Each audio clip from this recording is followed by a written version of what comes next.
오늘 욥기에서는 고난의 문제를 우리가 어떻게 이해해야 하는가 그렇게 말씀합니다. 인생이라고 하는 것은 고난과 행복을 왔다 갔다 한다고 생각합니다. 행복할 때는 그것이 영원할 것이라고 생각되지만 다시 불행이 찾아오고 불행할 때는 그것이 또 영원할 줄 알고 낭망하는데 그것이 바뀌어서 즐겁고 행복한 시간이 또 오게 됩니다. 우리가 인생을 너무 낭망할 것이 아니라 우리에게 닥친 상황에서 하나님과 더불어서 잘 극복하며 아름답게 살아야 할 것입니다. 인간은 그렇게 고난을 맞이하는 존재인데 전통적으로 고난을 당하는 이유는 성경에서는 어떻게 말하고 있을까요? 첫 번째는 죄로 인한 고난입니다. 죄를 지었기에 인생에서 고난이 온다고 하는 것입니다. 이스라엘이 죄를 지었을 때 그들은 바벨론 포로가 되어서 고난을 당하게 됩니다. 그래서 사람들은 자기에게 고난이 오고 큰 질병이 오면은 자기를 돌아보게 됩니다. 내가 무엇을 잘못하며 살았을까? 무슨 죄를 지었을까? 그러는 것이죠. 두 번째는 고난은 우리를 연단하시고 훈련시키는 과정이라고 하는 것입니다. 다윗의 삶을 보면요. 참으로 사울 왕 앞에서 온갖 죽을 고비를 넘으면서 고난을 당하잖아요. 이 과정을 통해서 하나님은 그를 왕으로 훈련시키신 것입니다. 그가 목동이었는데 아무런 훈련도 없이 그렇게 그 어린아이에게 어느 날 왕의 대관식이 있다고 했을 때 그가 거기서 온전히 지킬 수, 왕으로서 역할을 감당할 수 있었겠어요? 그를 잘 훈련시킨 것이죠. 그래서 이런 고난이 오면은 그 고난을 지나면서 더욱 단단하고 한 단계 발전된 그런 사람이 되는 것입니다. 세 번째로는 내가 잘못한 것이 없는데 까닭없이 당하는 고난이 있다고 하는 것입니다. 일반적으로 세상에서는 고난을 당하면 인과응보라고 뭔가 원인이 있다고 생각하지만 아무런 이유 없이 고난을 당할 수가 있다고 하는 것입니다. 하나님은 우리에게 알 수 없는 그런 고난을 허용하시기도 한다는 것이에요. 이런 고난을 당하면 사실 이유가 없기 때문에 더욱 힘든 마음이 됩니다. 내가 그렇게 고난을 당할 만큼 죄를 저지르지 않았는데, 그렇게 살아오지 않았는데 하면서 더 슬프고 더 원통하고 더 몸부림치게 될 거예요. 그런 고난이 있다고 하는 것인데 오늘 본문에 그런 고난을 보여주고 있습니다. 욥이란 사람이 있었습니다. 그는 하나님에 대한 신뢰가 절대적이었는데 그래서 하나님 안에서 흠이 없고 정직하게 살았습니다. 하나님을 경외하고 악은 멀리하는 사람이었습니다. 참으로 완전하게 살려고 늘 노력하면서 살아온 사람입니다. 신앙적으로 부족함이 없다고 생각이 듭니다. 그런 그에게 하나님은 함께 하시사 하나님의 큰 축복을 내려주셔서 그가 가진 것도 많았고 유복한 그런 가정을 누리고 살았습니다. 그런데 사탄이 생각할 때 욥이 하나님이 축복을 주셨기 때문에 저렇게 의롭게 하나님을 경외하면서 살아가는 것이지 그에게 하나님이 축복하지 않으면 하나님을 저주하고 돌아설 것이다. 사탄은 그렇게 생각했습니다. 내가 육신적인 복이 없이도 하나님을 믿을 수 있는가? 그렇게 그 사탄은 질문한 것이죠. 사탄은 결코 그에게 복이 없을 때는 그가 하나님을 온전히 믿지 않을 것이라고 생각했습니다. 그래서 하나님께 저 욥이 축복을 빼앗아도 하나님을 섬기는지 한번 시험해 보자고 합니다. 하나님은 그 시험을 허락하십니다. 사탄이 이제 활동을 시작하는데 어느 날 사람들이 이 욥의 목장에 막 들이닥치더니 가축들을 다 빼앗아가고 종들을 다 죽였습니다. 그리고는 또 어느 날 욥의 아들과 딸들이 밥을 맛있게 먹고 있는데 갑자기 강풍이 불더니 집이 무너져가지고 자녀들이 그 무너진 집에 깔려서 다 죽게 되었습니다. 그가 소유하고 있던 것이 한순간에 다 날아가 버렸습니다. 재산도 자녀도 모든 것이 사라졌습니다. 빈털터리가 되었습니다. 여기서 우리가 생각해 보게 되는 것은 우리에게 재물이 다 날아가도 하나님의 아무런 은혜의 손길이 느껴지지 않을 때도 그래도 하나님을 섬길 수 있겠는가, 그렇게 생각해 보게 됩니다. 제가 경험한 어떤 성도는요, 남편이 대학 교수였는데 남편이 암에 걸리자 하나님에게 그 여자 성도는 필사적으로 매달렸습니다. 그 남편을 데리고 와서는 교회에서 성경 공부반에 이렇게 집어넣어서 남편을 성경 공부하게 만들고 자신도 매일매일 교회에 와서 기도를 하면서 하나님께 매달렸습니다. 그런데 어느 날부터 그의 남편이 교회에 못 오게 되더니 결국 그 남편이 돌아가시게 되었습니다. 그 성도에게는 그 남편이 죽는 일이 커다란 시련이었습니다. 그분의 남편이 돌아가신 것이 신앙 안에서 마음으로는 어떻게 받아들였는지 모르겠지만 가슴에서는 원통함이 있었습니다. 하나님이 도와주시지 않았다는 마음으로 마음이 아주 냉담해졌어요. 그러더니 어느 날부터 교회에 나오지 않더라고요. 그래서 전화해서 이렇게 대화를 해보니까 그녀는 이미 하나님을 떠나가고 말았습니다. 제가 그분에게 말씀을 전했습니다만 한 번 돌아선 사람에게 제 말은 하나도 그 귀에 들리지 않았습니다. 귀가 완전히 닫혀 있었어요. 그녀는 자기의 기도를 들어주시지 않은 것은 하나님이 안 계신 것이라고 회의하면서 신앙을 버린 것입니다. 저는 그때 그분을 보면서 너무나도 가슴이 아팠습니다. 고난을 당하면서 하나님마저 떠나고 하나님을 잃어버리고 하나님 없이 이제 자신을 살게 되니까 참으로 가슴 아팠습니다. 진리의 길을 벗어나서 살게 되잖아요. 참으로 내 평생 하나님 안에서 하나님 나라를 향한 마음으로 아름다운 진리의 삶을 살아가야 되는데 그런 가치를 모두 버려버리고 세상 가치관 속으로 쫙 들어가서 세상 가치관대로만 살게 되는 것이죠. 참으로 가슴 아픈 일이었습니다. 지금 욥도 가진 것을 다 잃었습니다. 사실 생각해보면 얼마나 가슴 아픈 일입니까? 욥에게는 참으로 슬픈 일이었습니다. 자기의 소유가 모두 다 날아가 버렸다고 하는 그런 소식을 듣고는 욥이 옷을 찢으며 슬퍼합니다.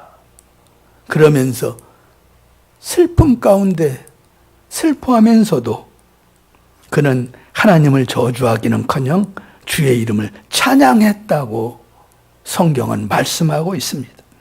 사탄이 생각할 때 욥이 하나님을 저주하고 하나님을 떠날 줄 알았는데 결코 하나님을 떠나지 않고 빈손으로 왔으니 빈손으로 돌아갈 것이다. 주신 분도 하나님이시요 가져가시는 분도 하나님이시니 하나님을 찬양할 뿐입니다. 이렇게 말했다는 거예요. 자기 인생에서 소중한 모든 것을 다 잃었지만 그는 결코 진리의 하나님을 떠나가지 않았다고 하는 것입니다. 사탄의 행동은 모든 것이 수포로 돌아갔습니다. 사탄이 생각할 때 욥이 아주 세상적이고 계산적일 줄 알았는데 하나님이 다 가져가게 하셔도 진리의 길을 따랐다고 하는 것이죠. 그럼에도 불구하고 사탄은 결코 포기하지 않는데요. 다시 하나님에게 찾아옵니다. 두 번째로 좀 더 강하게 욥을 압박하겠다고 하는데요. 사탄이 말하길 사람이란 자기의 생명에 해가 되면 결코 가만히 있지 않습니다. 그는 바로 하나님을 저주할 것입니다. 그러니 욥의 몸에 해를 가하도록 허락해 달라고 합니다. 하나님이 말씀하시기를 결코 생명을 건드리지는 말라고 하시면서 이 두 번째 시험을 하나님이 허락해 주십니다. 욥의 생명은 절대로 해하지 말라, 건드리지 말라고 하시는데요. 여기서 하나님은 감당 못할 시험을 주시지 않는다는 것을 우리가 깨닫게 됩니다. 고린도전서 10장 13절에 보면 이렇게 말씀합니다. 여러분이 감당할 수 있는 능력 이상으로 시련을 겪는 것을 하나님은 허락하지 않으십니다. 하나님께서는 시련과 함께 그것을 벗어날 길도 마련해 주셔서 여러분이 그 시련을 견뎌낼 수 있게 해 주십니다. 하나님은 아무리 사탄이 시험을 한다고 해도 사람이 신앙 안에서 감당할 만큼만 주신다고 하는 것입니다. 그리고 벗어날 길도 마련해 주신다는 거예요. 결국은 하나님이 붙잡아 주신다고 하는 것입니다. 그러니까 우리에게 고난이 온다고 해도 우리가 너무 두려워하지 말 것은 하나님이 우리에게 감당할 만큼만 주시고 벗어날 길도 마련해 주시기 때문입니다. 신앙 안에서 잘 극복할 만큼만 주시는 거예요. 그러니까 우리에게 고난이 왔다 해서 너무 절망할 필요가 없이 하나님 안에서 잘 그것을 이겨나가야 되는 것이죠. 이 욥에게 이제 생명은 건드리지 마라고 하면서 사탄에게 시험을 허락해 주셨는데 이제 사탄이 다시 욥에게 고난을 주는데요. 7절과 8절을 보면 이렇게 말씀합니다. 사탄은 주님 앞에서 물러나 곧 욥을 쳐서 발바닥에서부터 정수리에까지 악성 종기가 나서 고생하게 되었다. 그래서 욥은 잿더미에 앉아서 옹기 조각을 가지고 자기 몸을 긁고 있었다. 그러니까 이제는 욥 자신의 몸에 고통을 주는 것입니다. 그에게 병을 줘서 발바닥에서부터 정수리에게 이르기까지 악성 종기가 나고 고생하게 했다고 하는 거예요. 발바닥부터 정수리까지 병이 생기게 되었다고 하는 것은 온통 온 몸에 병을 주었다고 하는 뜻입니다. 안 아픈 데가 없었다는 거예요. 그에게 성한 곳이 한 군데도 없었어요. 온몸을 긁어서 피가 온몸에서 흘러나왔습니다. 7장에 따르면 염증이 난 곳에서는 구더기가 들끓었습니다. 피부는 검게 변했습니다. 친구들조차 알아보지 못할 정도로 처참한 몰골이 되었습니다. 아주 가죽과 뼈만 남았어요. 괴물처럼 변해 있었다고 그렇게 성경은 말씀합니다. 잠은 하나도 잘 수가 없었고요. 참으로 자기를 주체할 수 없을 정도로 심각한 질병 가운데 견딜 수 없는 상태였던 거예요.